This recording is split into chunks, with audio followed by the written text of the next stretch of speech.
पाकिस्तान में डॉन की रिपोर्ट के मुताबिक जो है, एक तो ये 25 करोड़ अवाम में से 4 करोड़ भिखारी हैं। फिर ये 4 करोड़ भिखारी में से सबके रेट्स हैं, शहरों के रेट्स हैं। लाहौर शहर का अपना रेट है भिखारियों का, इस्लामाबाद का अपना है, कराची का अपना है, मुल्तान का अपना है। पूरे पाकिस्तान में रेट पे भिखारी जो है वो डेली बेसिस पे काम करता है, जैसे डेली वेजेस पे लोग काम करते हैं। ऐसे आपके मुल्क का भिखारी जो है वो इस वक्त एक पूरी इंडस्ट्री लगा के बैठा हुआ है। ये भिखारी माफिया ने जो रेट लगाया हुआ है ना, मिनिमम भी हर भिखारी महीने का 60,000 रुपया घर लेके जाता है। 60,000 मिनिमम। अगर आप देखें तो पर भिखारी जो है वो लाहौर शहर में 1400 रुपए कमाता है पर डे। ये रेट है भिखारी का। कमाता तो वो ज्यादा है, लेकिन उसने जो अपने लोगों को देना होता है उसके बाद जो उसके पास बचता है वो 1400 रुपए है। कराची में 2000 रुपए पर भिखारी और इस्लामाबाद में 900 रुपए पर भिखारी। ये रेट तय है। इंडस्ट्री लगी है आपके पाकिस्तान में भिखारियों की। देखिए आयशा, मैं समझता हूँ कि पंजाबी हूँ, खुद भी ज़ाहिर है आप भी पंजाबी हैं। पंजाबी एलीट का प्रॉब्लम है इस मुल्क में। हमने इस मुल्क को तबाह कर दिया है। पंजाबी जज देख लें, पंजाबी जर्नैल देख लें, पंजाबी इंटेलेक्चुअल देख लें, पंजाबी मीडिया पर्सन देख लें, पंजाबी ब्यूरोक्रेट्स देख लें और पंजाबी सियासतदान देख लें। दूसरे सूबों के, छोटे सूबों के लोगों को इंसान नहीं समझते, उनके हकूक़ को अपने बराबर नहीं समझते। तो इस्लामाबाद भी एक्सटेंशन है ना पंजाब की। इस्लामाबाद ने हमेशा कश्मीर को ऐसे ट्रीट किया है, गिलगित बल्तिस्तान को ऐसे ट्रीट किया है, बलूचिस्तान को ऐसे ट्रीट किया है, मुहाजिरों को, सिंधियों को, पख्तूनों को ऐसे ट्रीट किया। और इस पर पंजाबी आम का कोई कसूर नहीं है। हमारा निज़ाम ऐसा था बदकिस्मती से कि पंजाब और खैबर पख्तूनख्वा अंग्रेज़ ने पहले कब्ज़ा कर लिया, बाद में कब्ज़ा किया इस पर सिंध और बलूचिस्तान की निस्बत से। इसलिए हम, और बंगाल और बिहार की निस्बत, पूरा इंडिया उस पर पहले कब्ज़ा करके वो अपना निज़ाम वहाँ इस्टेब्लिश कर चुके थे। हमारे यहाँ ना अंग्रेज़ का निज़ाम सही आया, ना हमारे अपने जो तासुबात से हम उससे छुटकारा हासिल पा सके। अजीब चू चू का मरबा है ये खित्ता।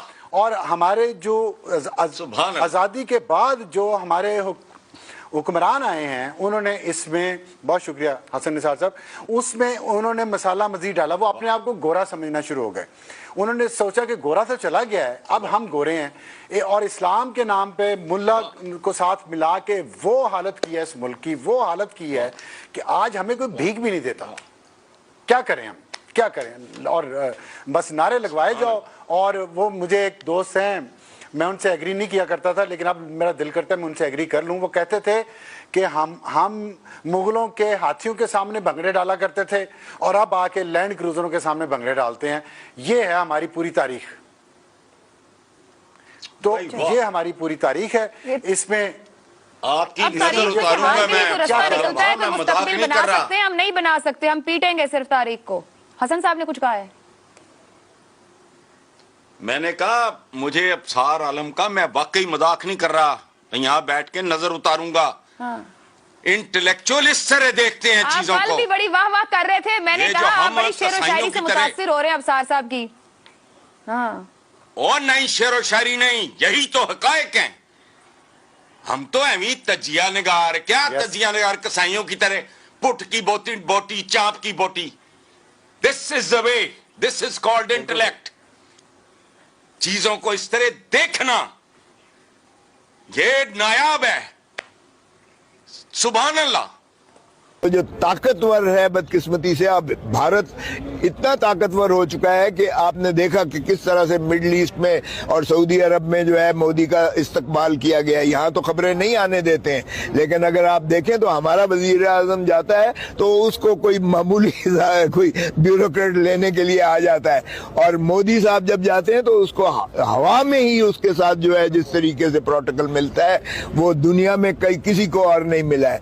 तो हिंदुस्तान चूंकि एक हैवी वेट इस वक्त कंट्री है दुनिया में और मुआशी तौर पर भी बहुत मजबूत हो गया है, तो इसलिए वैसे इंडिया पे इतना गुस्सा नहीं आता, लेकिन वहां जाके ना पता नहीं इंडियंस पे बहुत गुस्सा आता है। दुबई में जाके ना पता नहीं अजीब सा ही गुस्सा आता है वहाँ पर कि ना ये इनके गाने क्यों चल रहे हैं, इनकी ये सारी चीज़ें क्यों हो रही हैं, वहाँ पे जाके अजीब सा होता है।